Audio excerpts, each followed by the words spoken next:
ఈ దోశ బట్టి దీనిపైన మనకి ఎంఎస్ ప్లేట్ తవ్వ అనేది రావడం జరుగుతుంది. దానిపైన మనం దోశ బట్టి వేసుకుంటాము. మనకి కస్టమర్ రిక్వైర్మెంట్ బట్టి ఒక్క దోశ నుంచి మొదలు పెట్టుకుంటే వాళ్ళకి ఎన్ని దోశలు వరకు రిక్వైర్మెంట్ ఉన్న దోశ బట్టి మనం రెడీ చేయడం జరుగుతుంది. అలానే ఈ టిఫిన్ సెంటర్ లో మనకు కావాల్సిన ఐటమ్స్ ఏమున్నాయి అంటే ఒక 3 బర్నర్ స్టవ్ కానీ 2 బర్నర్ స్టవ్ కానీ సింగిల్ బర్నర్ స్టవ్ కానీ మనం మ్యానుఫ్యాక్చరింగ్ చేసి ఇస్తున్నాము.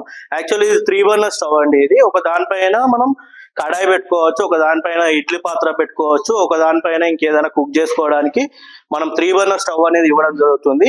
యాక్చువల్లీ కస్టమర్ రిక్వైర్మెంట్ ఎలా ఉంటే అలా 2 బర్నర్, సింగిల్ బర్నర్, 3 బర్నర్ అలా ఈ బర్నర్స్ ని బట్టి మనం మ్యానుఫ్యాక్చరింగ్ చేసిస్తాము. ఒక టిఫిన్ సెంటర్ పెట్టుకోవాలనుకున్న కస్టమర్స్ ఎవరైనా కానీ ఒక 3 బర్నర్ స్టవ్, ఒక దోశ బట్టి, దానికి సంబంధించిన వర్కింగ్ టేబుల్స్ ఇక్కడ చూసుకుంటే వర్కింగ్ టేబుల్ అండి. ఇది కటింగ్ చేసుకోవడం కోసం కానీ స్టోర్ చేసుకోవడం కోసం కానీ ఈ ఓవర్ హెడ్ సెల్ఫ్స్ అనేది ఇవ్వడం జరిగింది.